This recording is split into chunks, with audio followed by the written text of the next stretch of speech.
100 years ago, humanity, having uncovered the secrets of space, invented teleportation technology and opened a portal to unknown worlds, hoping for great discoveries.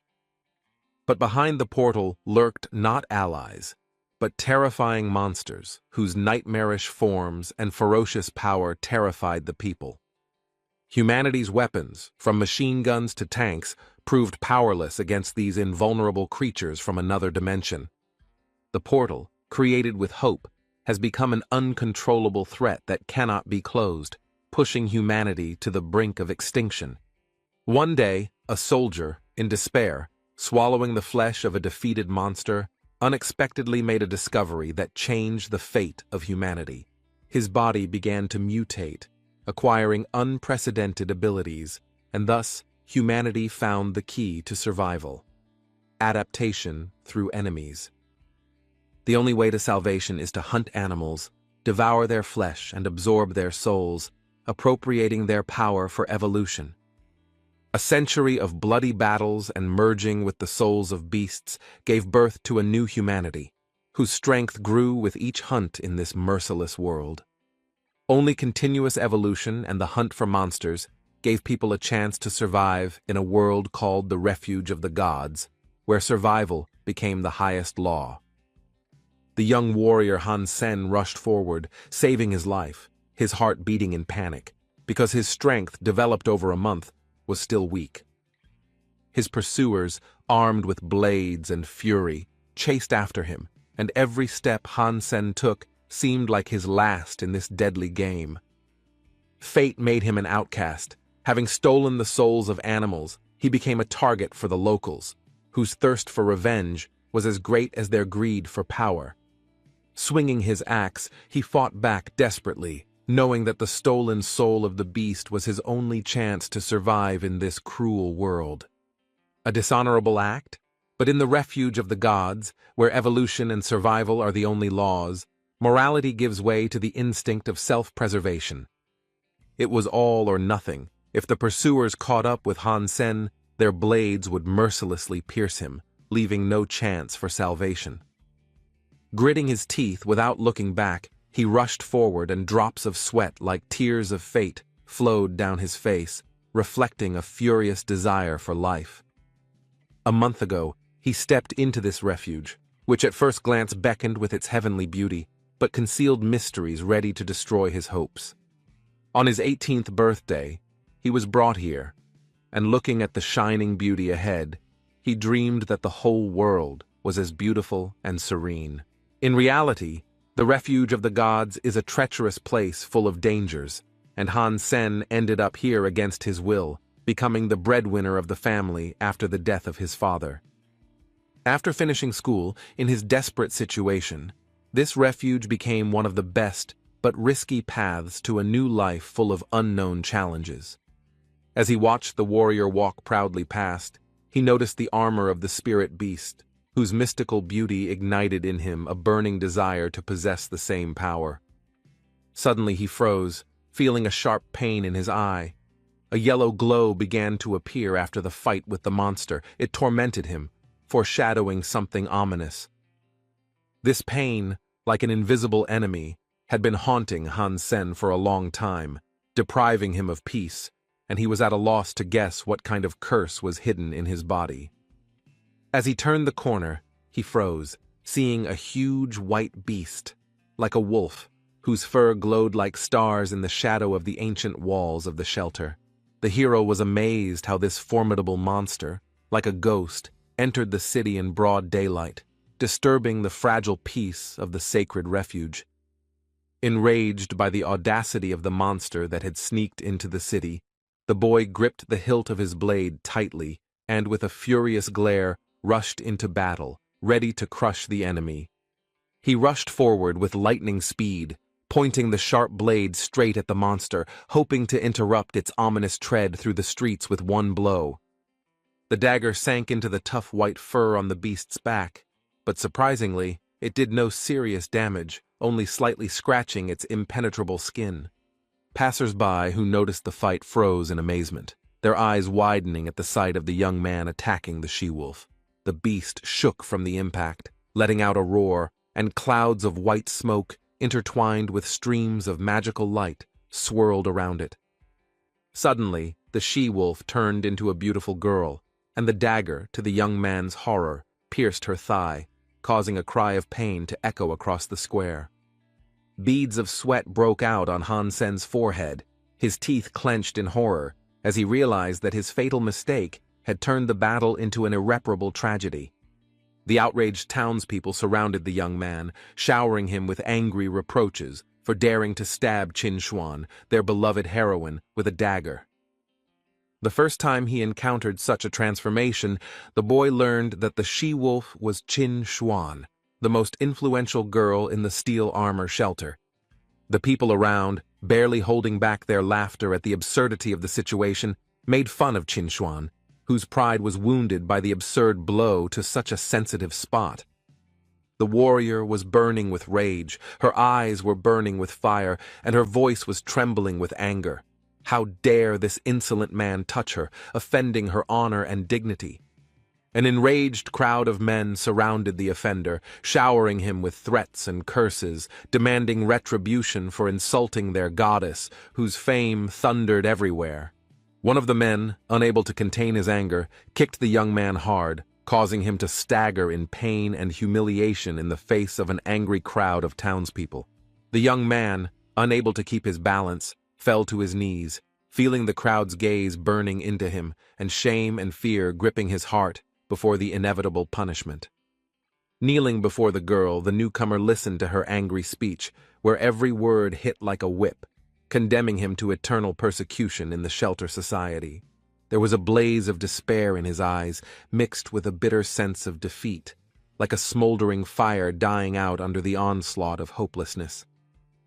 A crowd of angry men showered him with furious threats and harsh abuse, and at that moment he clearly realized that his days were numbered and hope was melting away like smoke in the wind. He clutched his head and screamed in agony, tears streaming down his face like a river, carrying his pain and fear into a bottomless pit of despair. Screaming in excruciating agony, he desperately tried to escape the nightmare, clinging to the fragile hope that it was just a dream that would melt away with the first rays of dawn. Leaving the bustling city and finding himself at a rocky mountain stream, he decided to let off some steam, allowing his anger and fatigue to dissolve in the cold spray of the stream. With furious rage he dealt with the beetles, cursing fate and everything that had happened, as if every blow could erase his pain and bring back what was lost. The young man mercilessly gutted the black beetles one by one, tearing their flesh with grim determination, as if devouring the very essence of their existence. Having already destroyed the 30th beetle, the hero, looking at the data, realized with annoyance that the gene points were no longer growing, and his efforts were drowning in emptiness. Everything was happening agonizingly slowly for Han Sen, and he was tormented by the thought that at this rate, his dream of the first evolution would remain unattainable. He realized that the lower flesh of these creatures had little effect on evolution, like a grain of sand thrown into the bottomless ocean of his ambitions. The hero considered hunting more formidable monsters, but the bitter truth that his strength was insufficient shackled him like the chains of a past defeat. Remembering how he once challenged a stronger opponent, he almost died, unable to defeat even a weak Coppertooth, which still burned his soul. Having suffered severe wounds, he was able to return to life only after half a month, and this weakness still reminded him of the fragility of his existence. The young man began to think that it was time to look for allies for a joint hunt, because loneliness in this dangerous world threatened to become his death. Suddenly, a sharp pain pierced his eye, and he again felt that yellow glow, like a ghost from the past, awakening in him anxiety and hope. Waking up and looking around, he noticed a golden glow between the mountain slopes, alluring and mysterious, like the call of an unknown destiny. As he approached, he saw the glow intensify, bathing the mountains and surrounding area in a soft golden light that promised either salvation or a new threat. Before him appeared an alien beetle, unlike his previous enemies, with an unknown level of power, emitting an aura that made his heart beat faster. The hero gripped his blade tightly, keeping his eyes fixed on the mysterious beetle, whose golden aura seemed both alluring and deadly. The creature slowly crawled towards him, surrounded by radiance, like a living embodiment of light, hiding within itself an unknown power and mystery.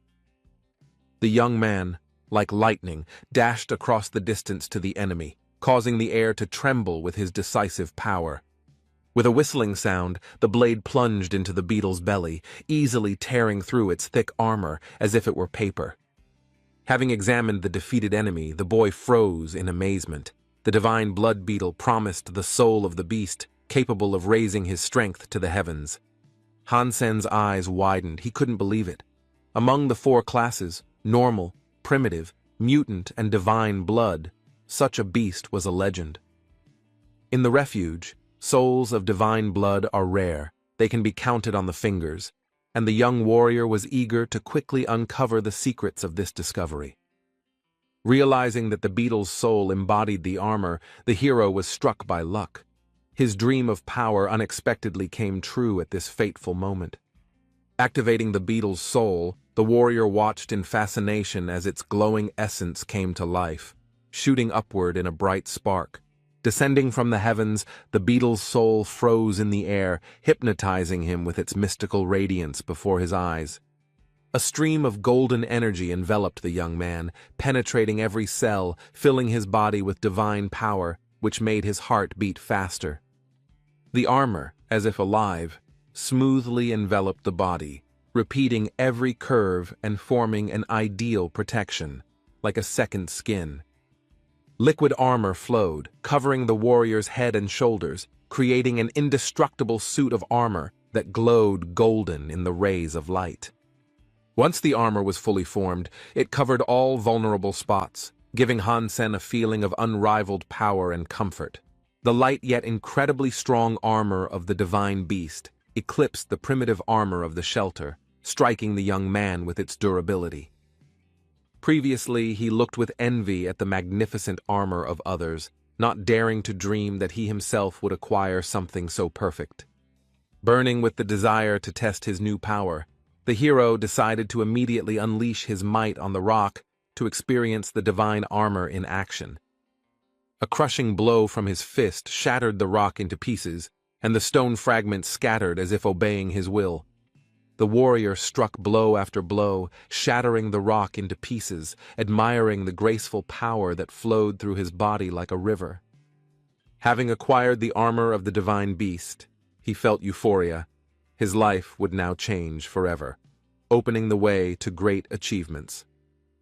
After many setbacks, a sudden stroke of luck lit a spark of hope in Hansen's eyes, promising a new stage in his heroic journey. Looking at the hearty soup made from the flesh of a divine beetle bubbling in a huge pot, the boy hid in the hope of getting the coveted evolution points from it. In his cramped room, he carefully placed a massive pot of fragrant brew on the fire, filling the air with a strange, almost mystical smell. The disgusting, bitter-tart taste of the soup made the cook sigh painfully, but he knew that it was necessary for his evolution.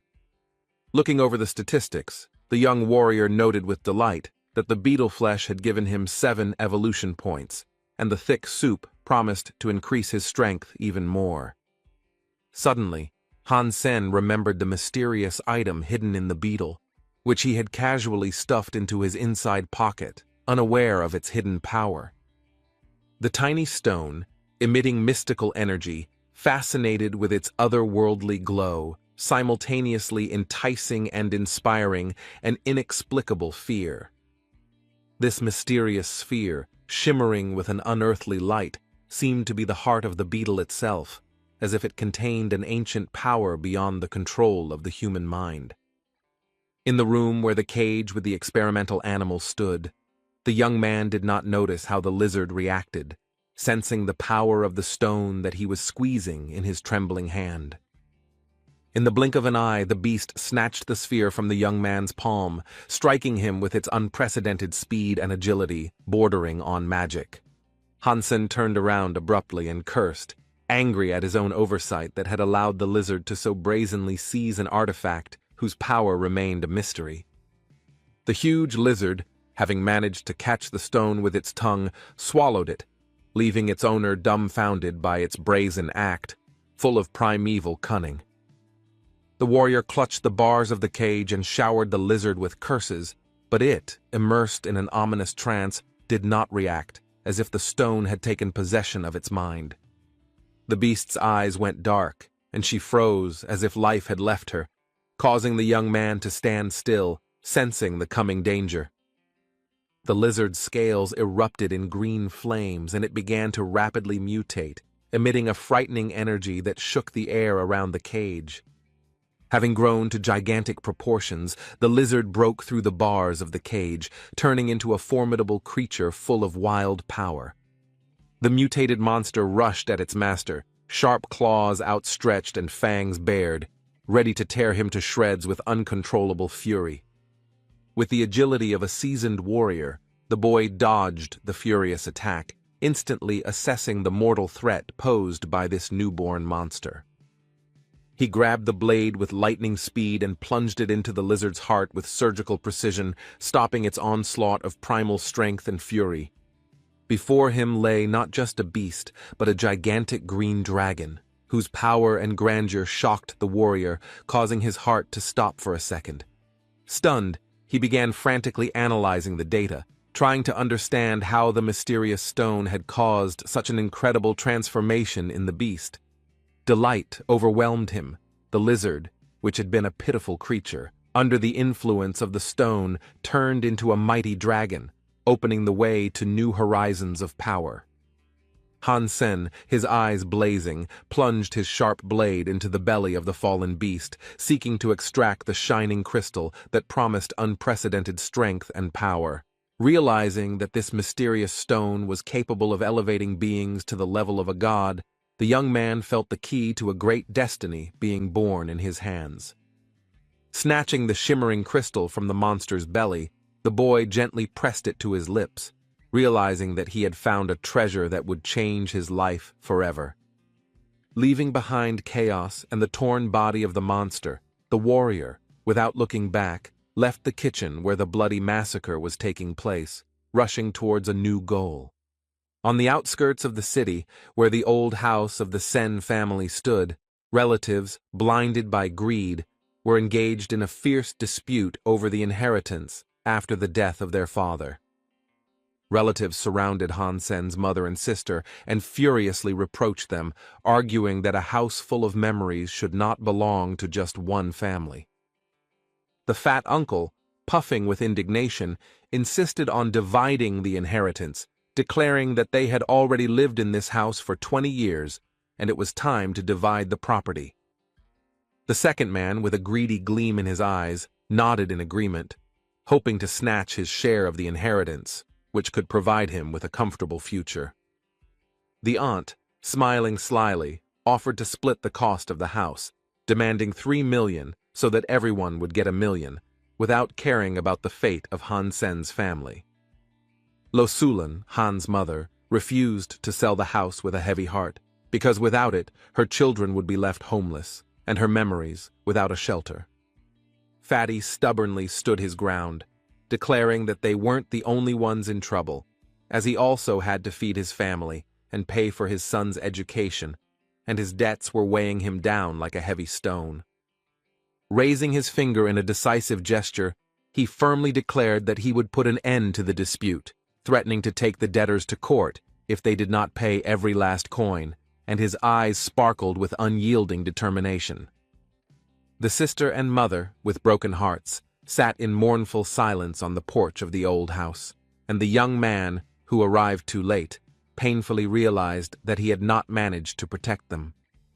The boy was seething with rage, shocked by the impudence of his relatives who, having forgotten how his father had saved them from debt, were now trying to take away their home, betraying their former gratitude. The father died in vain, having become embroiled in a fatal quarrel with a powerful celebrity group whose greedy demands for old debts became a fatal curse for the family. Little Han Yan and her mother, Luo Sulan, cried loudly outside the old house, tormented by grief, as her mother blamed herself for not being able to protect their home from greedy hands. The young man, holding back his anger, tried to calm his mother and sister, vowing that their home would remain inviolable since he had already secured the support of an experienced lawyer. The mother, with hope in her eyes, looked at her son, while tears rolled down her cheeks. She realized with trepidation that her boy had become a grown man, capable of protecting the family from troubles. The young warrior, consumed with anger, left, vowing to avenge the tears of his mother and sister, to restore justice and defend the honor of his family at any cost. The majestic building of the Star World Transport Station, in the Steel Armor's shelter, was striking with its multi-level complexes and a bridge across which a high-speed train raced. The giant hanging screen boomed with news. President Zhao Yalong had completed his third evolution, becoming a demigod, and had stepped into the fourth dimension of the god's shelter. The young man walked leisurely through the station, listening to the screens where experts predicted that the first person to reach the fifth refuge of the gods would be the one who had mastered the fourth evolution. Entering the express train carriage, the young man settled down by the window, lost in thought about the news that echoed in his head, foreshadowing change. As he raced on the train, he pondered how to use the stone to gain the power of evolutionists, although collecting 100 points of the divine gene seemed like an almost unattainable dream. Driving over the bridge above the houses, the young man dreamed of earning money, using every opportunity to save up for a cozy home for his family. Within the steel armor vault lay the Valley of Falling Winds, a place of tall trees, thick grass, and enchanting nature where the air rang with magic. Making his way through the tall grass of the valley, the hero longingly recalled the soup he had left at home, which could have been the key to his fame and fortune. Cursing himself for the undercooked soup, he imagined how this masterpiece could have brought him more gene points, mountains of money, and fame among the steel armor shelter. Suddenly, his keen gaze caught a movement from the thick grass. A living creature was lurking there, its outline barely discernible in the green sea of the valley. It was a wind mantis, a master of camouflage in the tall grass, but the warrior, whose observation was sharper than his blade, spotted it first. A giant insect and true predator, the praying mantis, whose scythe-like legs resemble the blades of a dangerous razor, and whose lightning speed makes it a deadly opponent. Having studied the enemy's habits, the hero realized that the praying mantis was a primitive creature, but its incredible speed and sharp limbs inflicted crushing blows. Like a wild panther, the young man rushed into battle. Burning with determination, he needed the blood of this monster to prove his strength, courage, and to gain gene points. But the mantis was quicker, spreading its wings and soaring above the warrior like a shadow ready to fall from the sky onto its victim. Looking up, the young man froze, amazed at the incredible speed with which the insect took off, preparing for a furious attack from above. The monster's eyes glowed a bright yellow, and it hung in the air for a moment, like death itself, preparing to strike the warrior with its scythe. The mantis's powerful blow landed directly on the young man's helmet, causing him to stagger, but the hero stood firm, gritting his teeth from the force of the attack. Taking a step back, he thought that he had gotten into a fight in vain. The mantis's speed was stunning, and its paws were a deadly threat. Checking the helmet with his hand, the guy was amazed. Even after the mantis's furious attack, the armor remained intact, without a single scratch or dent. Clutching the blade, the warrior pushed off the ground with renewed vigor and, like a whirlwind, rushed towards the enemy, burning with determination to crush the mantis. With lightning-fast grace, the young man sliced the mantis into pieces with one swift swing of his blade, feeling his speed surpass the limits granted by fate. Landing with cat-like agility and crouching, he realized that in this impenetrable armor he would ascend to the pinnacle of evolution, conquering nature itself.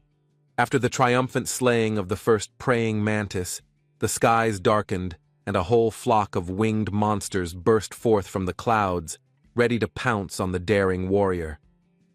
Hansen stood as unwavering as a rock, as the mantis's deadly blows rained down on his armor, leaving not even a hint of a scratch. Realizing that even the mutated creatures could not defeat him, Hansen realized with cold confidence that he could destroy the entire flock in one fell swoop. With lightning-fast movements of his blades, he cut down the approaching mantises one after another, turning them into dust in the wind. The monsters attacked furiously, raining blows upon the warrior, but he, like a reaper, chopped off their paws, dancing through the whirlwind of battle with inexorable precision. The armor shone, reflecting the furious blows of the insects, while Hansen, moving with inhuman speed, destroyed enemies surrounded by a halo of death.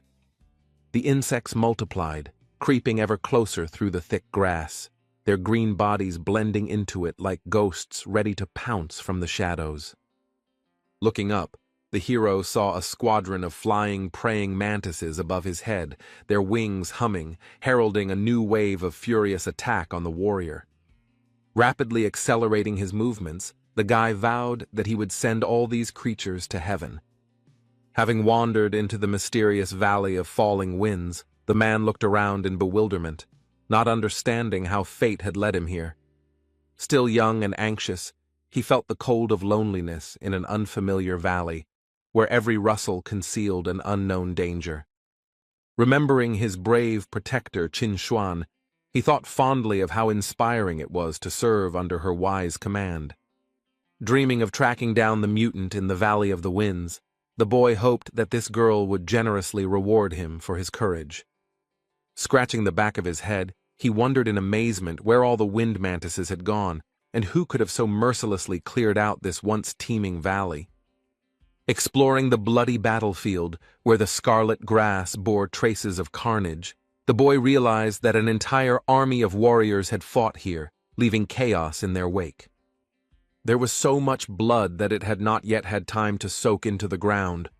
The young man, looking around anxiously, realized that a fierce and merciless battle had unfolded here. His pupils dilated in horror. What he saw was so incredible that if someone had told him about it, he would have considered it the invention of a madman, and not the truth. On the mountain of fallen enemies, like a legendary samurai, stood a mighty warrior, whose power and glory seemed forged in the fire of great battles. The hero, standing proudly, absorbed the sweet aftertaste of triumph, his shining armor sparkling without a single scratch, reflecting the rays of the sun like a mirror. The traveler, shaking his head in shock, refused to believe that this was reality. How one man could defeat a horde of formidable enemies without being harmed. Hansen turned around with a sly smile and met the admiring gaze of the boy, who, holding his breath, asked if he really had crushed all the enemies single-handedly. The warrior, squinting slyly, offered the youth to buy some juicy praying mantis meat for 1,000 coins per carcass, since even a hero couldn't eat a mountain of prey alone. The young rich man from a noble family agreed to the deal without batting an eyelid, because his wallet, stuffed with money, allowed him to avoid counting the coins. With a mischievous glint in his eyes, the teenager promised to pay generously on top if the warrior could get him something else exotic and rare. With a wide smile, the young rich man casually handed the warrior a thick wad of bills, as if it were small change for a street vendor. The hero, having raked in the money, curiously asked the generous teenager for his name and address, wondering what else could be gained from this. The boy, introducing himself as Su Xiaoqiao, gave his address with a good-natured smile, completely trusting and anticipating new purchases. Hansen, having received his payment without revealing his name or address, quickly walked away, dreaming only of how to earn more money. The young boy, enchanted by the mysterious aura and indomitable strength of the young warrior, in a fit of delight, shouted after him a question about his name. Swiftly moving away, the hero, unable to find a better answer, laughingly called himself Money Brother, leaving behind a trail of mystery. A foul breath emanated from the monster's mouth, with terrifyingly sharp fangs, dissolving in clouds of steam into the frosty air of the gloomy lair.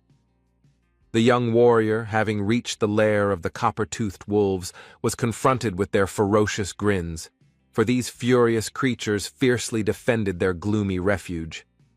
While Sen was coldly searching for the enemy's vulnerabilities, 3 copper-toothed wolves rushed to attack with a wild roar, jumping from the sheer rock ledges. Having honed his speed in battles with the praying mantises, the warrior, without wasting a moment, rushed into battle with fury, his blades flashing. His movements, like a flash of light, scattered enemies in a split second, leaving only chaos and fallen bodies in his wake. Having instantly cut down 3 copper-toothed wolves, the warrior watched as their severed limbs, as if in an ominous dance, simultaneously fell to the ground. In the previous battle, he impulsively exterminated all the mantises, forgetting about the treasured stone, but now he cunningly left one monster alive for the sake of his plan. By examining the fallen beasts, the warrior managed to obtain the soul of one of them, despite the beast's primitive nature, which became the key to his goal. The young man, ablaze with delight, his eyes glowing with curiosity, pondered the mysterious soul of the beast, recalling that in the fierce battle with the praying mantises, he had failed to capture a single one. The boy, holding his breath, extended his trembling hand, and the wolf's soul, bursting out of his body, rushed swiftly like a whirlwind to its new master, promising unprecedented power. The beast's soul, blazing with ancient power, was embodied in a weapon, and in the warrior's hands a huge spear flared up, engulfed in scarlet flame, ready to crush any enemy. The hero, with dexterity, performed a series of powerful lunges and swings with the flaming spear, admiring its speed and destructive force that tore through the air. With one crushing blow, the warrior cut down the centuries-old tree, admiring the perfect balance of the flaming spear that had become an extension of his will. A huge gate, 3 meters thick and higher than the treetops, majestically guarded the entrance to the steel armor sanctuary. A young man, walking slowly with a copper-toothed wolf tied behind his back, passed under the monumental arch of the gate when a detachment of formidable horsemen moved towards him. The crowd scattered in panic, making way for a detachment of horsemen, the faithful followers of the mysterious Son of God. Standing proudly to the side, Han Sen carefully counted the number of horsemen, realizing that they were heading out on an important and possibly dangerous sortie.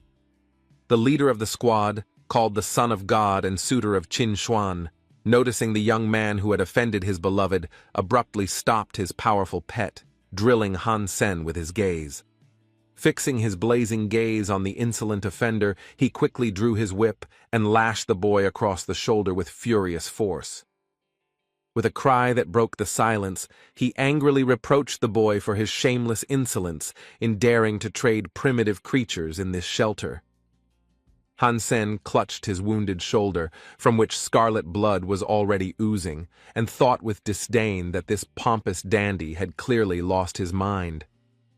The onlookers gathered around whispered, recalling that terrible incident when this young man mistakenly stabbed their heroine, Qin Xuan. With menacing cries and furious threats, the suitor announced to the crowd that anyone who dared to trade with this guy would bitterly regret it when faced with his merciless vengeance. Having escaped with only a wound on his shoulder, the young man considered himself lucky because the detachment, hurrying about their business, did not finish him off in the heat of the moment. A passing horseman, Luo Tianyang, with an unkind grin, told the guy that if their paths crossed again, he would beat him half to death for his insolence. Seeing off his offenders with a heavy, hate-filled gaze, Han Sen was already hatching plans for revenge, realizing that to do this he only needed to gain strength with the help of the crystal. After spending 3 grueling days observing the copper-toothed wolf, the boy realized with disappointment that the beast's mutation was proceeding much more slowly than he had expected. The mutated copper-toothed beast's fur should have become as strong as metal, but the test subject's fur only changed color, leaving its strength unchanged, much to the disappointment. Packing a bag for snacks on the way, the young man, full of determination, cast aside thoughts of waiting and decided to go hunting for primordials to earn money. Suddenly, muffled voices were heard outside the door. Men were arguing heatedly about the impending battle, and their words, like sparks, ignited a burning curiosity in the young man. Burning with impatience, he pressed his face against the crack in the door to see what was happening on the landing, where the shadows of his interlocutors flickered in the dim light of the torches. Men whispered that 3 powerful clans had converged on the sunset slope, drawn by rumors of a beast of divine blood, and they themselves were preparing to rush there for glory. Without listening to the end, the young man, like lightning, jumped up from his place and rushed towards Sunset Mountain, driven by excitement and anticipation of a great hunt. The mountain, ablaze in the rays of the sunset, seemed to come alive under the sky, and the warrior, having climbed to its peak, longed to see the epic battle unfolding below. At the top, breathing heavily and dropping to one knee, the young man peered into the distance, hoping that he was not late for the start of the grand battle. At the foot of the mountain, clouds of smoke and dust swirled, illuminated by the agony of battle, where steel clanged and the cries of warriors merged with the roar of an enraged beast. Qin Xuan, dazzling in her anger, and her loyal comrades swiftly attacked from the left flank. The riders of the Son of God's squad, proudly sitting on their pets, drove the enemy into a trap with a deafening roar, shaking the earth with their mighty hooves. To the fiery cries of their leader, the warriors of the detachment, like a storm, rushed into battle, their hearts burning with determination. A mighty beast, like a centaur from ancient myths, swung a huge 2-handed axe, deftly maneuvering among enemies like a wild horse rushing across the endless steppe. With unstoppable power, he scattered his attackers with his crushing blows, and they, like weightless fluff, flew to the sides, unable to withstand his fury. It was a real massacre. The enemies, many times inferior in strength to the formidable beast, fell one after another, their desperate cries drowned out by the roar of the indomitable monster. Han Sen, standing at a safe distance, watched the battle with concern, his keen gaze assessing the incredible might of his opponent, whose strength seemed almost divine. The leader of the horsemen approached the beast with determination, but at that moment, the centaur's giant axe fell with terrifying force, threatening to cut through everything in its path. Barely having time to jump from the saddle, the rider grabbed the hilt of his sword in mid-flight. His movements were swift in the face of a mortal threat. Qin, seeing the attack of monstrous power, anxiously watched her lover, her gaze, full of love and fear, betraying the storm of emotions raging in her heart. The pet didn't have time to dodge. The centaur's crushing blow cut him in half, leaving only the echo of his death roar that echoed across the battlefield. The squire, stunned by the loss, froze in horror. Just recently, he had been caring for his pet, but now anger and grief, mixed with a thirst for revenge, burned in his eyes. The veins on the leader's neck bulged from his furious cry, like ropes about to snap, and his eyes blazed with uncontrollable anger, reflecting the might of the divine power seething within him. Han Sen watched from his hiding place, holding his breath, amazed, as the divine blood gave birth to supernatural powers beyond the control of mere mortals. The beast's fury grew with every minute of the battle, like a raging fire, and it seemed that no force in the world could stop its destructive onslaught. Archers fired hundreds of magical arrows, glowing with spells, in the hope that at least one would find a weak spot and pierce the monster's impenetrable skin. Swinging his huge axe with furious speed, he crushed everything in his path. People, pets, obstacles, and no weapon could leave even a scratch on him. Han Sen, unable to look away, was amazed. This beast, blazing with indomitable power, was many times superior to the beetle he had defeated when he received the divine blood. The warriors, losing their last strength, could not hold back the enemy's onslaught. The centaur, like a hurricane, trampled them with his hooves. like bugs under the giant's feet, breaking the encirclement. The heroes of the Son of God squad, burning with courage, rushed into battle again and again, fearlessly attacking the monster, despite its terrifying power and inexorable fury. Like a living storm, the enemy rushed forward, tearing apart the ranks of defense. Sparks mixed with stones flew out from under his hooves, and the earth trembled under his steps. The leader, gathering all his will into a fist, summoned the divine soul, and at that moment time seemed to freeze, enveloping the world in mystical silence and anticipation of a miracle. A dazzling magical energy flared up in his hand, emitting a mysterious light and forming a weapon capable of crushing even a divine being. The soul of the poisonous, six-winged wasp of divine blood was embodied in the hands of the Son of God, taking the form of a giant arrow, blazing with unearthly power. The girl, holding her breath, looked at the young man with admiration and slight envy, because only a few in the shelter possessed such rare souls. The hero, drawing the string of his enormous ghostly bow, took aim with cold determination at the enemy, ready to crush him with one precise shot. The released arrow, with a crackling sound and sparks, like a lightning bolt, rushed after the centaur, cutting through the air with terrifying speed.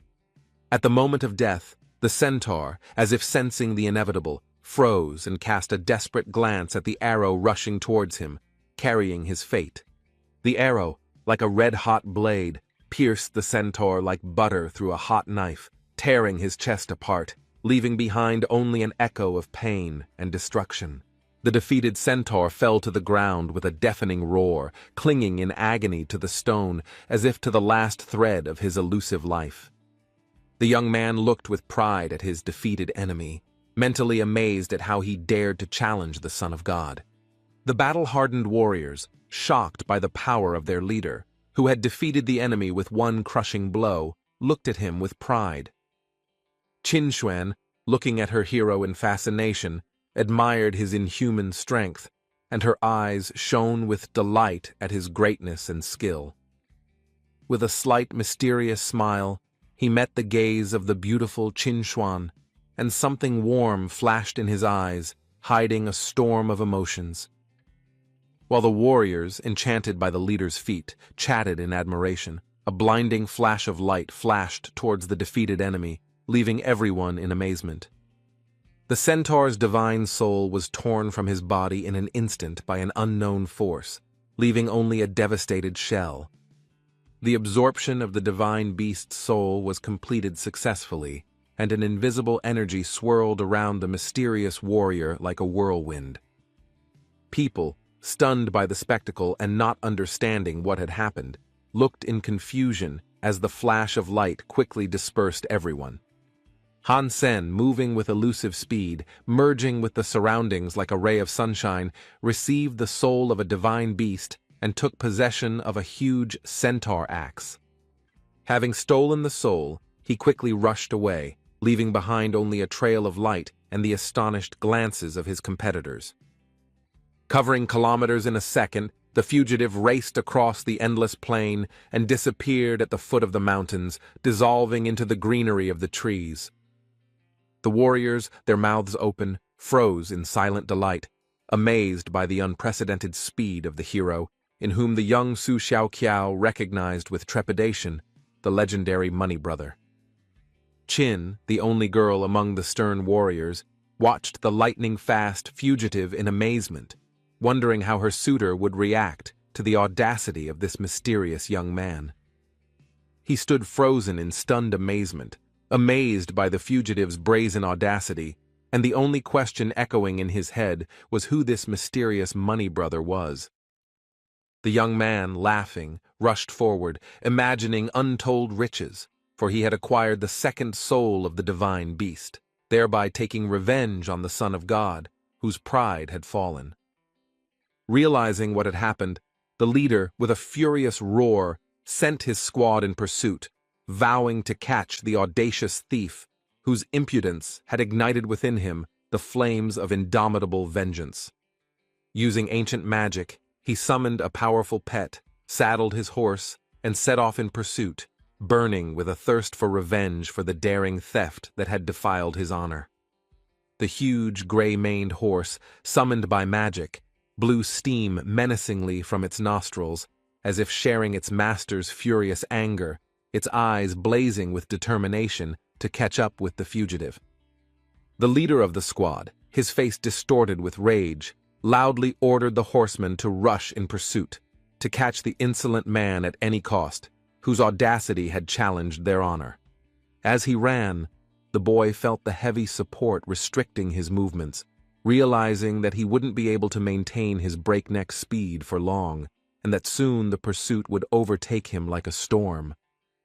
The troop of horsemen was already looming behind them, and Hansen could hear their furious cries demanding that he stop and accept the fate that was inexorably approaching with the clatter of hooves. The horsemen, shouting furious threats, quickly overtook the fugitive, and from the clatter of their charges, the heart of the young warrior beat in unison with the rhythm of the chase. Clutching an axe, the young man rushed through the forest, knowing that even 8 divine genes would not save him from the pursuit that was inexorably catching up, breathing down his neck. The leader of the squad, setting a frantic pace, shouted with caustic mockery how long this youth could run, eluding their blades. Reaching the limit of his strength, with beads of sweat running down his burning forehead, he clenched his teeth, realizing that the end was near and they would not ask him any questions. Resigned to his fate, he closed his eyes, remembering his mother, Luo Su Lan, and mentally asking for forgiveness for the daring risk that turned into a bitter defeat. Suddenly a voice flashed in his mind, daring him to believe that, panting with exhaustion, he was truly ready to stop and accept the inevitable end. The voice, like a war drum, thundered in his head, awakening childhood memories, and asked if he would really give in so easily, throwing up his hands before the enemy. It was my father's voice, clear and commanding, insisting that even in the most hopeless situation there was a way out if I had the courage to fight to the last. As a child, his father taught him a game where surrender meant defeat, and victory required killing enemies to advance to a new, more difficult level. The boy, trembling with fear, peered at the enemies surrounding him, assessing their strength and realizing that rushing into battle was a sure path to death. Father's words echoed in his heart. Danger was omnipresent, but he couldn't stand there trembling with fear. He had to act, even if hope seemed illusory. He was a passionate believer in genetic evolution, comparing it to an exciting adventure in which every living creature is tested. In the heat of the game, he accurately fired a smoke bomb from his bow, shrouding his enemies in a thick fog so he could slip unnoticed to his coveted target, using cunning as his best weapon. The released arrow emitted acrid clouds of gray smoke, blinding the enemies and creating the perfect moment for a lightning-fast maneuver to victory. Blinded by the acrid smoke, the wolves lost their bestial vigilance, and the father, relying on tactics, easily defeated them, proving that intelligence triumphs over strength. A well-chosen tactic became the key to triumph. Without armor or superpowers, he crushed formidable enemies, paving the way to his goal with cunning and courage. Remembering his father's lessons, Hansen realized that without courage and risk, one cannot survive, and only the desire for self-development opens the path to true strength and success. In the game, he found himself at the bottom of the food chain, but his father taught him to become stronger in order to survive, tempering his spirit and body in the fight for his place in the sun. In those early years, the little boy had a vague understanding of what his father expected of him, and what deep secret lay hidden in his words, demanding courage and determination. Being smart, but still too young, he could not comprehend the hidden meaning of his father's instructions that was hidden between the lines of his wise words. Through the game, his father imparted to him the wisdom that in life you must become an unshakable pillar, relying only on your wit and strength to withstand the storms of fate. The father gripped his son's hand tightly and placed the hilt of the blade in it, forcing the little boy to freeze in anticipation of a new lesson, full of the harsh truth of life. Holding his son's trembling hand with the blade, the father suddenly plunged the sword into his chest, as if imprinting a lesson on the price of weakness and fortitude in the boy's heart. The moment the boy reached a new level in the game, his father's lesson was forever imprinted on his soul. Life does not forgive those who are not ready to fight to the end. The image of his father, frozen in his memory, inspired the young man. Focusing on his words, Han Sen realized that giving up was not an option, and it was time to take fate into his own hands. When he woke up, his eyes widened, a fire of hope blazed in them, and a plan was born in his mind on how to cheat death and survive. The enemies were already breathing down his neck, but gathering the last of his strength and blazing with hope, he rushed forward, ready to turn the tide of fate with one last action. Having caught up with the fugitive, the enemy let out a furious cry in which anger, determination, and the sweetness of revenge were mixed, echoing across the battlefield. The Son of God, frozen in mid-leap above his victim, swung for a fatal blow, but a desperate spark of salvation glimmered within the young man, promising an incredible turn of fate. With a burst of determination, the young warrior performed a fusion transformation with the stolen soul of the centaur, transforming into a blood-destroying beast. At a fateful moment, on the brink of death, Han Sen's soul merged with the spirit of the ancient beast in a blinding whirlwind, weaving their powers into a powerful harmony, giving birth to a transformation. Seeing the miraculous fusion of souls, the enemy froze in amazement, not believing his eyes. The young man accomplished the impossible, uniting with the soul on the brink of life and death. Han Sen's weapons, armor, and body were transformed by the fusion of souls, becoming more perfect, as if forged in a divine forge. The hero rejoiced, feeling a surge of new strength. It was as if he had been reborn in the body of a centaur. He felt invincible, ready to conquer any heights. Laughing to himself, the boy thought that this was only the beginning of the journey, because his new power concealed the potential to shake the heavens themselves. The horseman chasing him thought he was mad. Merging souls on the run was a risky venture, but in desperation the youth boldly challenged fate. The Son of God, who had fallen behind in the pursuit, looked angrily after the fugitive and ordered his henchmen to catch up and destroy the impudent one. In his centaur form, he raced effortlessly across the rocky terrain, using the strength of his new body to leave his pursuers far behind. The riders were ordered to destroy the centaur because he had ceased to be human and had become a dangerous creature that must be wiped off the face of the earth. One of the riders, looking at the steep cliffs, realized that it was almost impossible to catch the beast in its new form, because it had become a part of nature itself. Qin Xuan was angry and at the same time admired the bravery of the stranger, who not only absorbed the soul of the beast, but also stole the axe from under the nose of the Son of God. Discussing the moment when the Son of God wasted a disposable arrow and was left empty-handed, some were quite amused, because his pride already knew no bounds. Having made a halt, the squad heatedly discussed what had happened, and someone drunk suggested that the guy who stole the axe was called the Mysterious Bee. Reaching the deep forest lands, Han Sen, exhausted from the painful transformation, collapsed to the ground, breathing heavily under the starry sky. His gift of transformation lasted only 8 minutes, but fortunately, it was not the gods who were chasing him, otherwise even his shadow would not have escaped their pursuit. With his daring act, he insulted the honor of 3 powerful families, and now it is very dangerous for him to appear in the city with an axe. It must be hidden. The beast's soul cannot be sold, but the axe can be sold for 2 million. The young man, wondering who could buy such a weapon, dreamed of wealth. As the stars shone brightly in the night sky, he, tired but determined, reached the massive gates of the secret refuge hidden in the shadows of the forest. Rumors were spreading quickly in the shelter.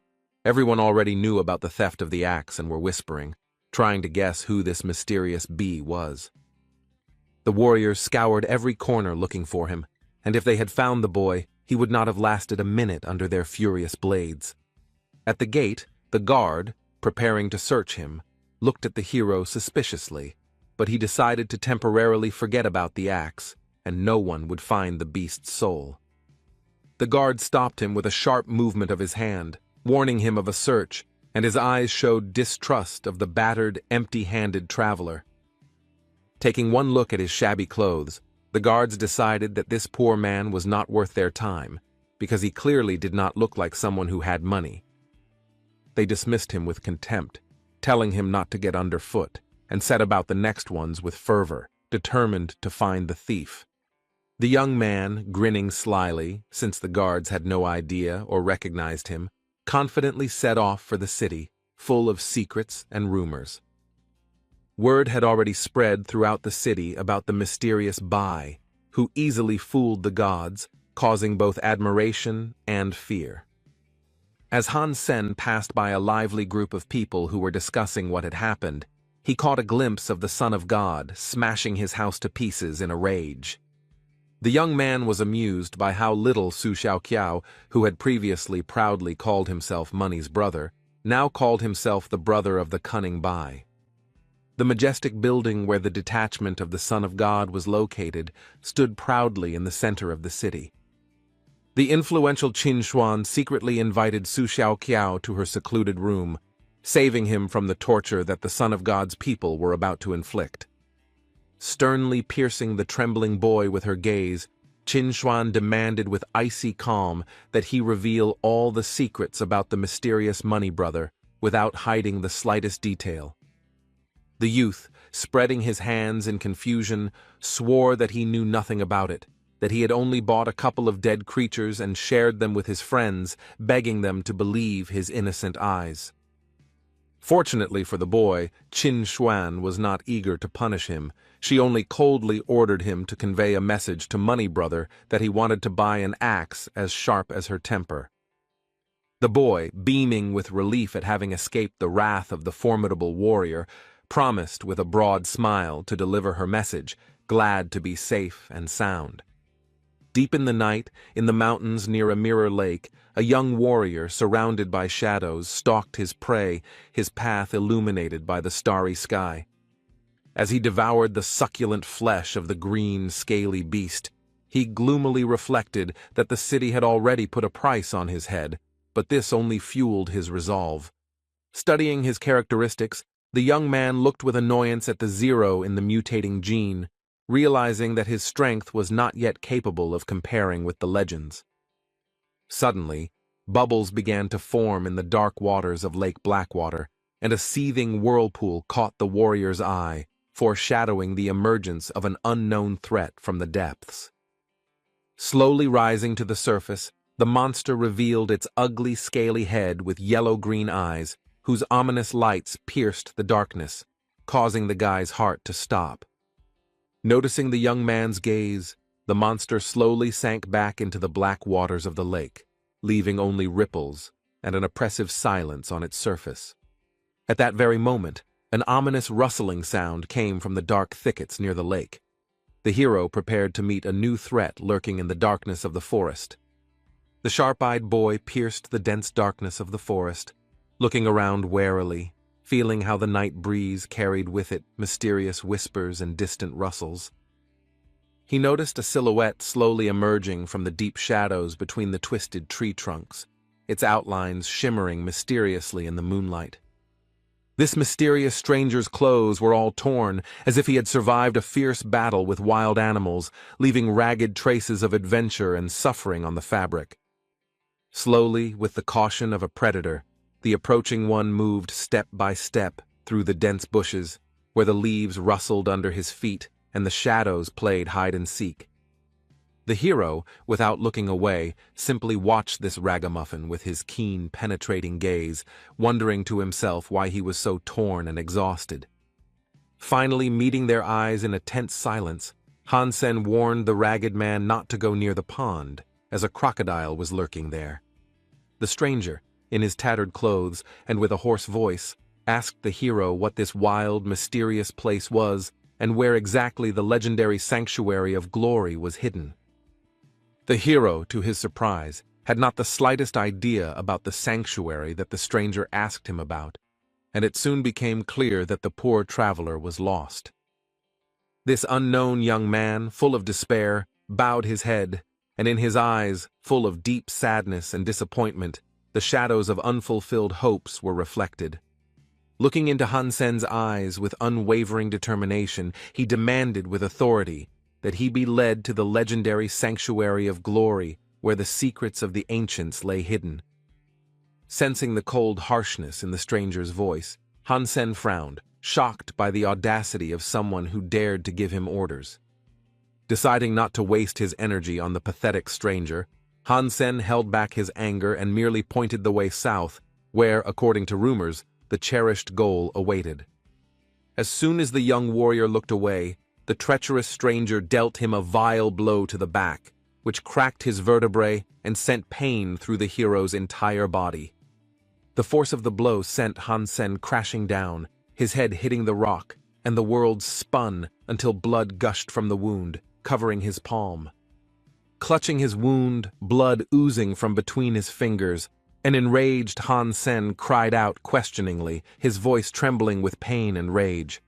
The stranger, clenching his fist, stood confidently, growling threateningly that the boy had better obey and take him to the sanctuary, or worse would come. Stunned by the stranger's strange behavior, the warrior quickly drew his weapon, preparing to fight back against this mysterious enemy. Confused by the stranger's audacity and actions, the young man assumed a fighting stance, his eyes burning with determination to defend his honor. Swinging his spear, he angrily warned the enemy not to force him to kill, his voice ringing like steel, ready for battle.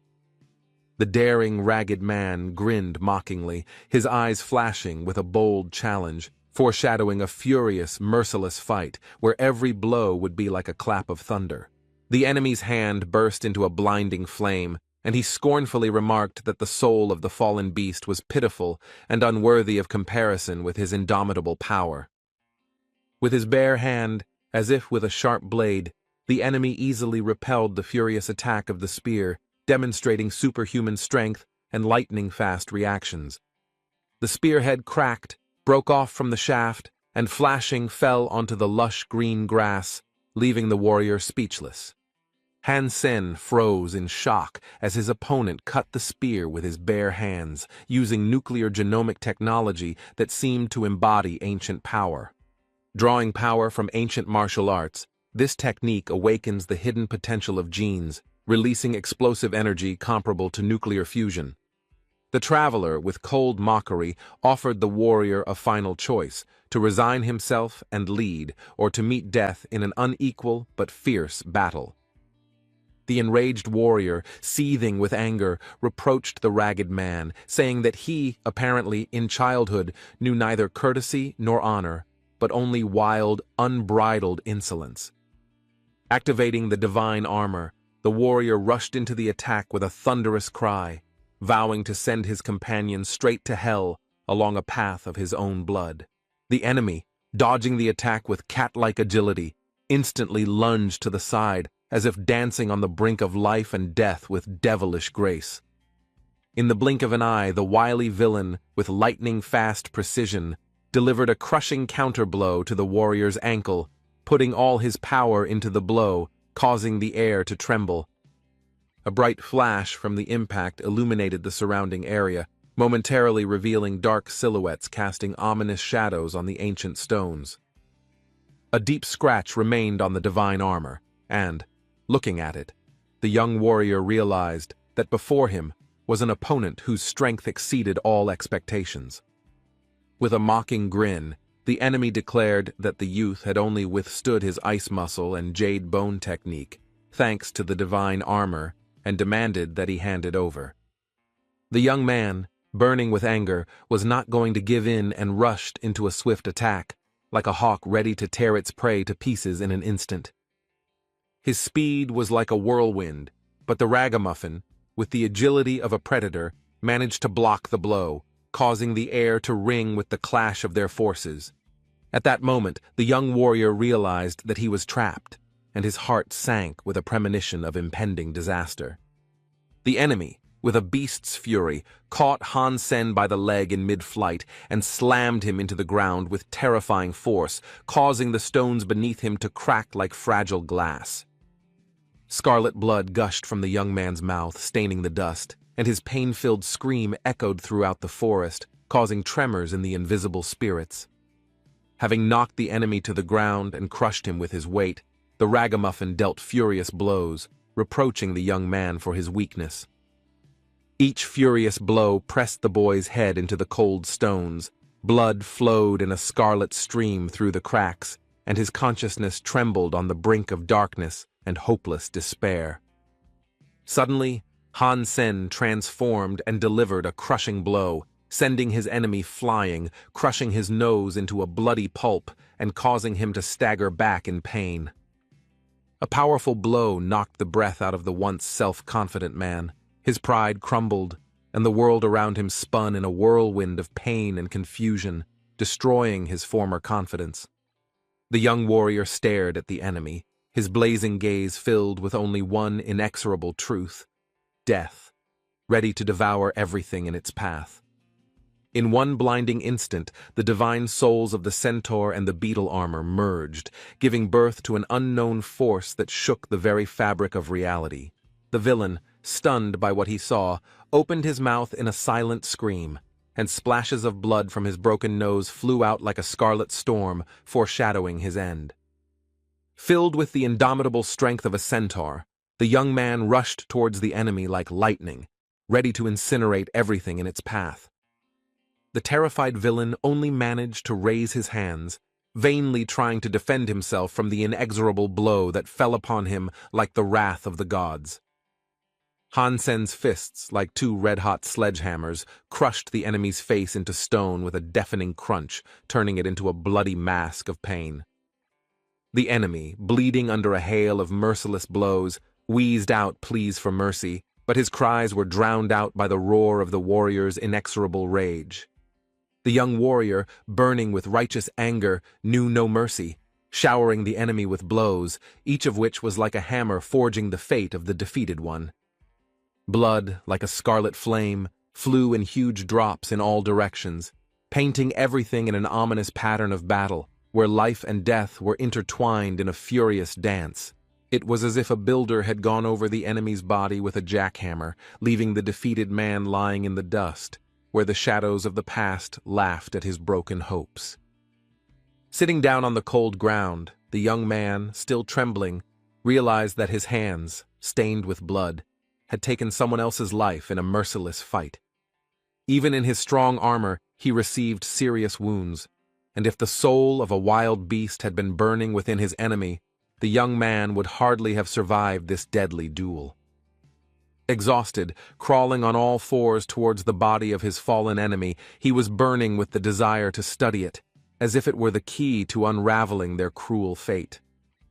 Searching the lifeless body, the young man rummaged through his pockets, hoping to find something useful that could serve as salvation, or at least a hint as to the meaning of this massacre. Under the torn shirt on the enemy's chest, he felt a tiny thing, cold and hard, as if it held secrets that could change everything. It was a tiny, glittering crystal, a memory chip, shimmering like a star and holding secrets that could change his entire world. Having reached the shelter and secluded himself in his room, the guy, exhausted by the battle, decided to make coffee in order to find at least a moment of peace in this chaos. As Han Sen examined the shimmering chip, he realized that this tiny crystal, worth a fortune, held secrets that could open the way to a new, unknown life. Placing the crystal into the data extraction machine, he held his breath, anticipating what secrets this tiny medium would reveal. When he realized what was there, his pupils narrowed in amazement. He froze, shocked by his find, realizing that this chip could change his fate forever. The chip contained a rare training program for the ice muscles and jade bone technique, promising unprecedented strength and mastery, accessible only to a select few. In the video stored on the chip, a graceful young woman demonstrated elegant yet deadly techniques with cold confidence, captivating with her technique and beauty. The young man rejoiced, realizing that luck had smiled upon him. The high-level nuclear technology he had discovered could elevate him to the pinnacle of mastery in a world full of dangers and rivals. After 3 days of grueling, sweat-soaked training, he mastered one of the techniques, feeling his body fill with a new, indomitable strength. Looking at his hand, Han Sen felt a coldness radiating from it, and his skin seemed to radiate mystical energy, confirming the power of the technique he had mastered. Even his body temperature dropped by 2 degrees to 35, and he realized that his physical essence had begun to transform under the influence of the ancient technique. Clenching the chip in his fist, he thought that storing this priceless artifact would be a serious problem, because it would be hunted. A sudden ringing of his mobile phone broke the silence of the night, making his heart stop. Who could be calling at such an hour, and what secrets did this unexpected contact hide? His relative, whose voice trembled with impatience, called the guy a psycho in a friendly manner and ordered him to come immediately. Han Huo and Shui Shi were already waiting for him. Listening carefully, the boy felt anxiety tightening in his chest, but curiosity got the better of him, and he asked where they were all going together. There was no answer, only a request to get ready and that someone would come for him soon. These words only increased his confusion, fueling his burning curiosity. Thoughtfully putting down the phone, the young man became lost in thought. Money Brother was still a mystery, and no one suspected who he really was. On the highway bridge, their car raced through the city, cutting through the air, as if in a hurry to reveal some sinister secret. The company was having fun, but Han Sen, lost in his thoughts, looked out the window until one of his friends jokingly called him Snowball, regretting his long absence.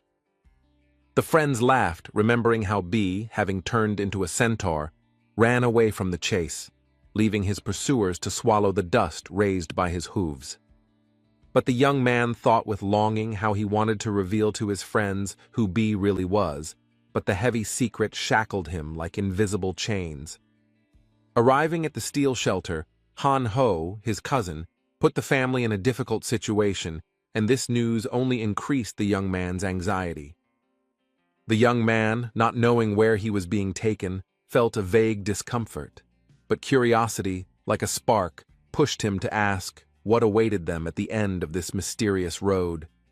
As they approached the majestic building, shining like a mirror in the rays of the crimson sunset, the driver grinned and announced that they were almost there. It was the legendary Starlight Martial Arts Stadium, whose emblem, the Golden Triangle, shone proudly as a symbol of unrivaled power and glory. A huge crowd was seething under the stadium's dome, filling the stands to capacity, their roar merging into a single rhythm, anticipating a great spectacle. Everyone, as one, chanted the name of Dong Jin Ryu. The young man thought that this man must be a real star whose fame thundered everywhere. He was the son of God who took his place in the first refuge, and his name, carved on the divine monument, became a legend sung by generations. In the center of the arena, surrounded by a crackling electric field, amidst scattered rocks, stood a warrior whose fiery aura burned so brightly that it obscured his body. Suddenly, the soul of the beast, bursting out of its body, rushed towards the dome of the stadium, shining like a comet and causing enthusiastic cries from the spectators. The boy, unable to look away, screamed with delight, confident that in front of him was the soul of the beast Dong Jin Ryu himself, whose power seemed unrivaled. As Han Huo watched the spectacle, he noticed that this soul was still inferior in strength to the blood exterminator B's soul, causing controversy among his friends. Han Sung's friend, nicknamed Psycho, vehemently objected, claiming that B had acquired his soul dishonestly by stealing it, and that it was unacceptable to compare him to the great Dong Jin Ryu. The young warrior grinned and thought that his crazy friend was, to some extent, right, but to reject such a generous gift of fate would be the height of stupidity. No one was supposed to suspect that the mysterious Bai, whose name was whispered in the shadows, was in fact he, the master of stealth and deception. His cozy apartment, hidden in a quiet area of an old 5-story building, held secrets that even his neighbors had no idea about.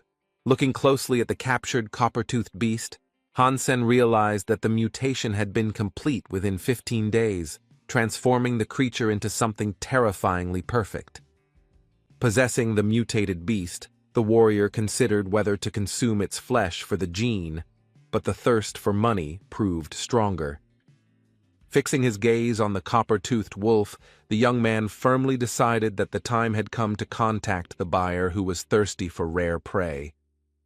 With a slight smile, the warrior recalled Su Xiaoqiao, who generously paid in hard cash for the rare flesh of exotic animals. Late at night, under the shade of tall trees, the two met to make a deal in silence, hidden from prying eyes. Young Xiao, clutching a briefcase containing 2 million in cash, received dried copper-toothed wolf meat from the warrior, smelling of mystery and power. Confidently handing over the meat, the hunter assured Xiao with a grin that everything was fair, although a spark of cunning flashed in his eyes. Having received the meat, the young man with a sincere smile conveyed a message from Qin Xuan. She was eager to buy the axe and the soul of the divine beast. As the hunter walked away into the night, he nodded, but firmly stated that the woman must name her price if she wanted to continue doing business with a master like him. In the night sky, the stars flickered dimly, breaking through the thick fog that shrouded the treetops, as if hiding the secrets of the forest. Wandering through the forest, the warrior suddenly noticed a gap between the rocks, where at the bottom of a dark pit lurked a bottomless cave full of dangers. The deep cave was teeming with huge poisonous scorpions, but the warrior easily killed them, collecting a rich booty. Satisfied that he had killed almost all the scorpions, whose attacks his strong armor had easily repelled, he headed for the exit. Wandering through the dark cave, he barely made out a silhouette lurking near the wall, and froze when a familiar voice suddenly called out to him. The warrior shuddered at the unexpected shout, his eyes wide open, not believing that anyone could have found him in this gloomy cave. Warrior Qin Xuan turned to him with a smile and called him Money Brother, causing the warrior to freeze in amazement. The young man looked at the beautiful Qin Xuan in confusion, wondering how she ended up in this cave and what secrets brought her here. Deciding to ignore the warrior continued on his way, but her insistent cry with a plea to pull her out of the cave made him stop. Turning around in bewilderment, the young man asked if she really wanted him to carry her in his arms, since she couldn't offer any other way. The warrior clearly had a leg injury, and with no other options, she limped, unable to walk on her own through the dark cave. Sensing a catch, the young man mentally reassured himself that his divine armor would protect him from any threat, even from the treacherous warrior. Upon learning that Qin Xuan had been stung by a scorpion, the boy was surprised that she had survived, as the poison of such a beast should have killed her instantly. Calling upon the soul of the butterfly, she revealed that the scorpion had stung her while the dragon's power flowed through her veins, granting her protection. Summoning a butterfly soul dagger with a poisonous heart, the warrior warned the young man not to even think about taking advantage of her weakness. She added sternly that his vaunted armor would hardly withstand the blow of her divine blade, shining with deadly power. The young man raised his hand and asked the girl to calm down and put away her weapon, assuring her that he had not even thought of attacking, although doubts tormented him. He wondered to himself if Qin Xuan was reading his thoughts, because her words reflected the shadows of his own thoughts all too accurately. Blushing with shame, the warrior quietly added that she was ready to pay generously if the warrior would pull her out of the gloomy cave to a safe place. The young man, with a noble smile, refused the money, but remembered the scorpion she had mentioned, and his eyes lit up with curiosity. She wondered why he needed another scorpion, since he had already killed so many, but the warrior only smiled mysteriously in response. Looking into the hunter's stuffed bag, Qin Xuan gasped, amazed at the number of defeated scorpions piled up in a heap of prey. The warrior, with firm determination, declared that as payment he would take the soul of the mutant scorpion, whose power beckoned him with its mystery. Returning to the dead scorpion lying in a pool of blood, The young man carried out his plan without hesitation, absorbing its dark essence. Having emerged from the bottomless dungeon, they found themselves in a dense forest, where darkness hid their silhouettes. Through the dense treetops, the stars barely illuminated Han Sen, carrying the beautiful lady on his shoulders like a guard protecting a treasure. Holding tightly to the shoulders of her savior, the girl whispered that he should take her to the shelter, but not go in, fearing that they would be seen together. On the way, Qin Xuan recalled with disgust how the young man greedily devoured the scorpion without batting an eye, as if it was a familiar ritual for him. At the shelter, Han Sen carefully lowered the warrior to the ground, advising her to find someone who would help her, keeping their meeting a strict secret. Placing Qin on the ground, the young man firmly extended his hand, demanding the promised payment for saving her, his eyes burning with cold determination. As she handed over the soul, she remembered the little Su Xiaoqiao whom she had entrusted to deliver the message and asked if he had completed the task. Clenching the acquired soul in his fist, the warrior confirmed that the message had been received and named a price: 2 million for the axe and the soul of the mutated beast. Qin Xuan, with a sly smile, began the bargaining, declaring that the souls of mutated beasts outside the shelter were useless, and offered only 1 million. Denezhny, after a slight hesitation, did not answer, promising that she would soon receive news from the boy about the place of the new meeting. Looking sternly after the departing warrior, Qin thought what a curmudgeon he really was, hiding her admiration for his tenacity. The young man entered the shelter at dawn, when the first rays of the sun pierced the dark clouds, illuminating his path with a weak light. With the precious load on his shoulder, he walked across the main square, looking around cautiously, as if sensing an invisible threat. Suddenly, the warrior noticed a familiar silhouette in the square, his cousin Han Ho, whose appearance promised both good fortune and a hidden threat. He glanced sharply at Han Sen, but when he received no answer, he frowned, clearly irritated by his cold indifference. The hero, deciding to pretend that he did not recognize his brother, stubbornly walked on, ignoring the shadow of the past that loomed behind him. Han Ho, not giving up, called out to his brother and rushed to catch up, his steps echoing across the morning square. Stopping, the young warrior turned around and, squinting, asked his brother what he wanted, hiding his curiosity and wariness behind his mask. Han Ho explained that he had heard about his skirmish with God's son and Qin Xuan and wanted to tell him something important. With growing curiosity, the young man looked at his brother, waiting for words that could change their shaky family ties. Han Ho admitted that he had recently arrived at the shelter, where his new life was just beginning, and begged his brother not to reveal their relationship because he did not want any problems. Han Sen reluctantly agreed, but he felt sad inside, thinking that he had never considered him a true brother anyway. A hint of resentment mixed with anger flashed in the young man's eyes, as if an old wound had opened under the gaze of a cold relative. Walking quickly away, he thought bitterly that his paths with his brother had never crossed in friendship, only in the shadow of indifference. Arriving home, Han Sen tremblingly laid out his loot on the table. 2 suitcases filled with money, gold, and jewels that sparkled like his future. Looking with delight at the mountain of money, the young man realized that his life was about to change, and decided to first take a walk with his mother and sister. Walking along the alley among the brightly colored shop windows and stores, they stopped at a restaurant that served legendary ice cream. Holding his sister's hand, the young man decided to make her dream come true by treating her to sapphire ice cream, sparkling like a star in her eyes. The girl, beaming with happiness, looked at her brother with love, exclaiming that he was the best, and her smile warmed his heart. His mother frowned and reminded him that ice cream was expensive, and they should save the money he had worked so hard to get.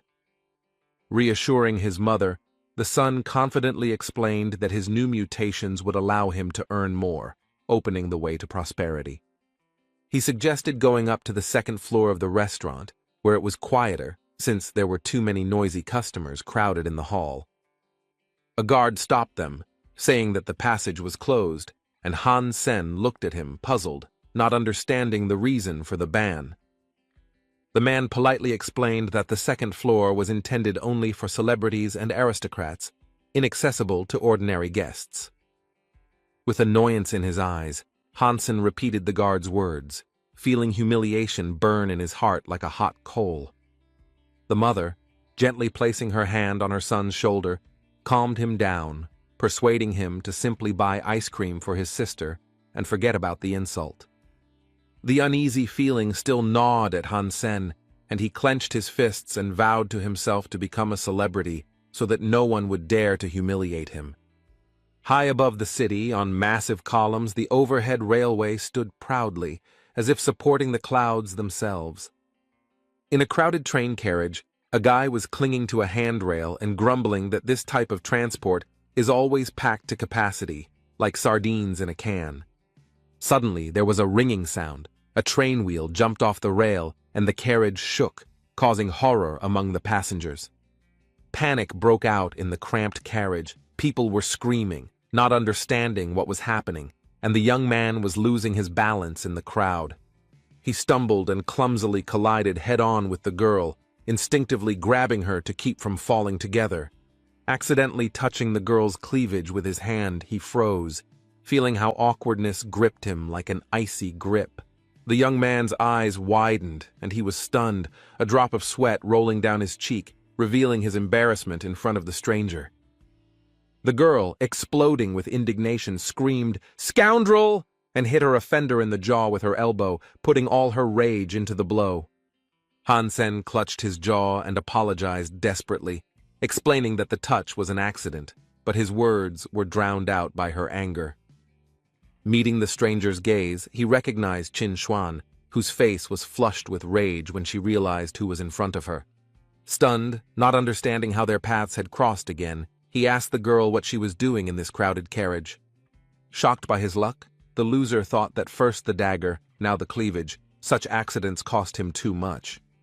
Qin, glaring at him, mentally branded the young man a scoundrel, believing that his stupidity had given way to brazen insolence.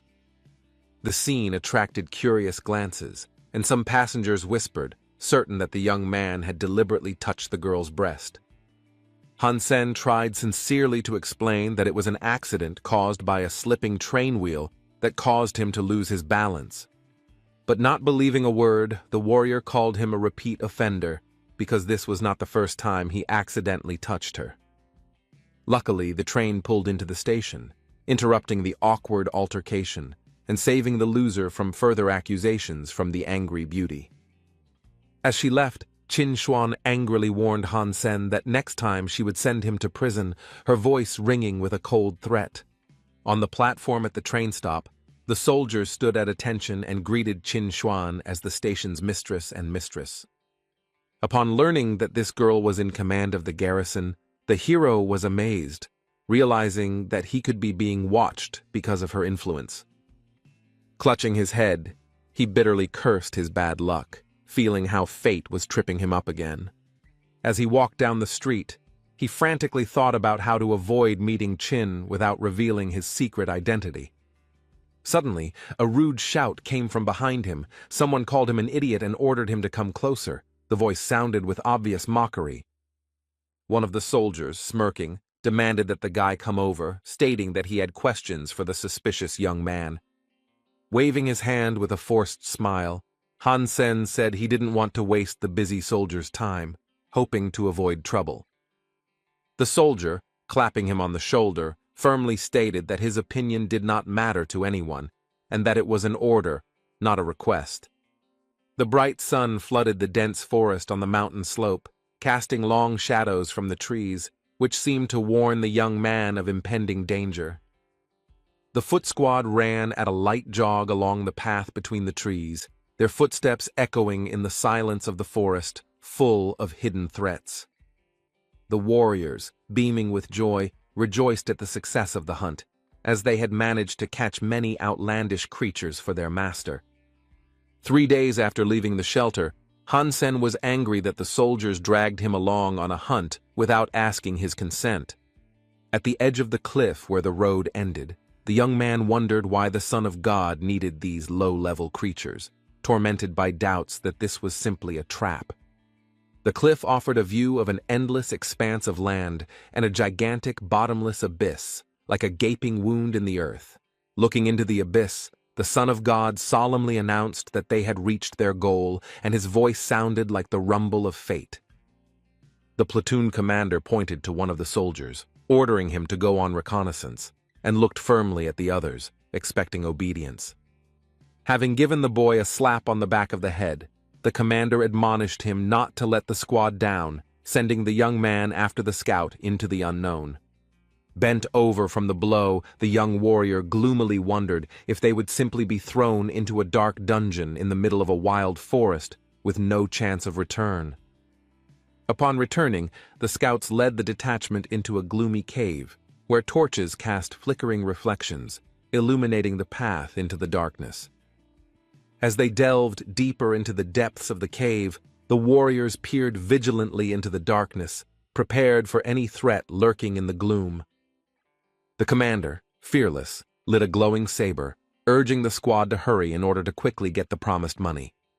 Descending into a spacious grotto, the warriors saw an underground river, whose waters flowed at the exit of a tunnel hidden in darkness.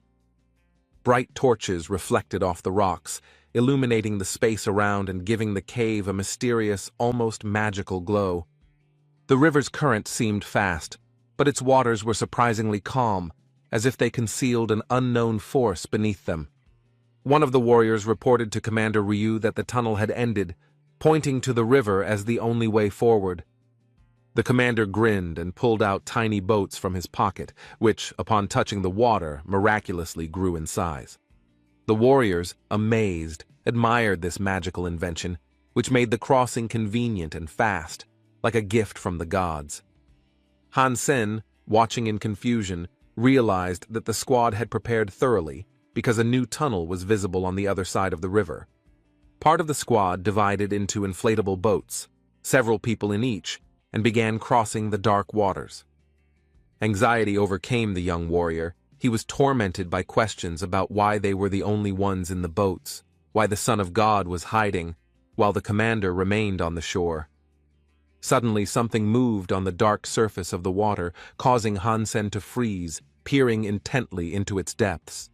He opened his eyes wide, trying to discern the source of movement in the water, his heart pounding with a premonition of trouble.